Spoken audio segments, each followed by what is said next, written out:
작년에 둘째가 쌍둥이가 태어나게 되었어요. 생각에 잠기게 되더라고요. 외벌이로서 이 아이들을 케어할 수 있을까? 그때 이제 발견하고 이거다, 이걸 해야겠다, 스터디 카페 괜찮겠다, 창업을 결심하게 되었습니다. 안녕하세요. 창업에 성공하여 돈 걱정 없이 아이셋 키우는 아빠 트리플존입니다. 반갑습니다.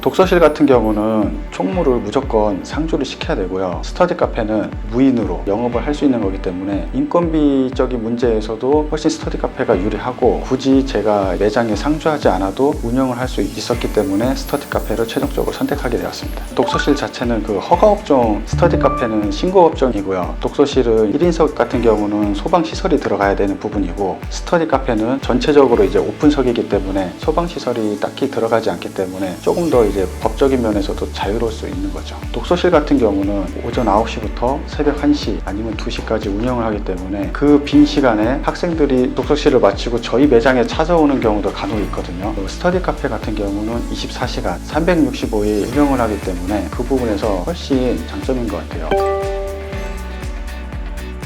대략적으로 이제 인테리어 비용이 1억 8천만 원 정도 나온 것 같고요. 상가 보증금 3천만 원 포함해서 최종적으로 2억 1천만 원이 들어갔습니다. 소상공인 대출과 제 개인적인 신용대출을 통해서 초기 투자금을 조금 낮췄고요. 대출을 제외한 초기 투자금은 5천만 원 정도 들어간 것 같아요.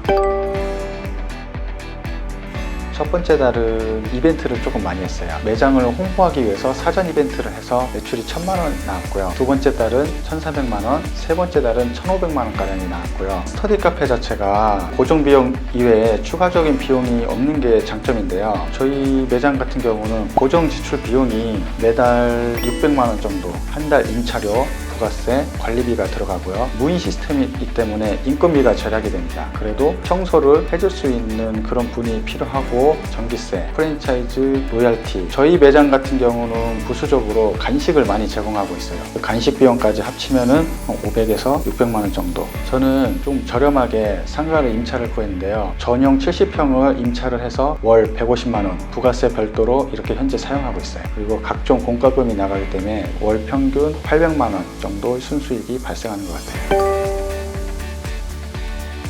가장 이상적인 거는 70평에서 80평인데 나름 노하우가 쌓이면은 대형평은 가도 상관이 없지만, 그렇지 않고 처음부터 대형평형으로 가기에는 인테리어 비용이나 여러 가지 초기 투자금이 많이 들기 때문에 조금 버거울 것 같아요. 그래서 70평에서 80평 정도가 딱 적당한 것 같아요.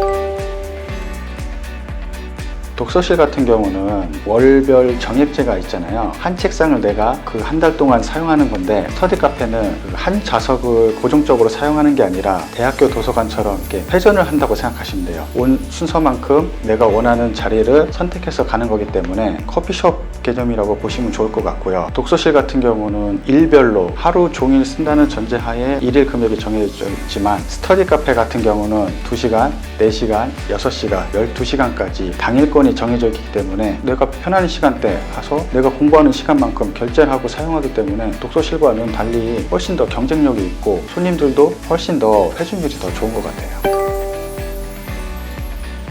직원은 딱히 채용하고 있지 않고요. 청소하시는 분 한 분 있고, 주로 이제 저하고 와이프가 하루에 한 번씩 번갈아 가면서 오후 시간대나 저녁 시간대, 그러니까 즉 학생들이나 고객들이 분배 시간에 가서 매장을 정리정돈하고 청소를 조금 하고 각종 이제 물품들을 채워놓는, 실제 저희가 이제 매장에 투입되는 시간은 1시간에서 2시간인데 그 시간이 어떻게 보면 가장 중요한 것 같아요. 실제적으로 고객하고 또 소통을 해야 되잖아요. 방해가 되지 않는 선에서 이것저것 이제 좀 개선해야 될 사항을 물어보려고 이런 모습을 자주 보여주면은 학생들이 또 관리가 된다는 느낌을 받기 때문에 일부러 학생들이 많은 시간대 가려고 지금 노력하고 있죠. 저희 매장 같은 경우는 커피나 아이스티, 토스트 같은 거를 무료로 학생들한테 이용하게끔 배려를 하고 있거든요. 어떤 매장들은 자판기를 두어서 그거를 이제 부수적인 수입으로 거두는 매장도 있고요. 제가 창업하고 있는 지역의 경쟁업체들이 유료로 하면은 저희는 무료로 하고, 경쟁업체들도 무료로 하면은 저는 그 업체보다 하나를 더 주려고 최대한 노력을 하고 있죠.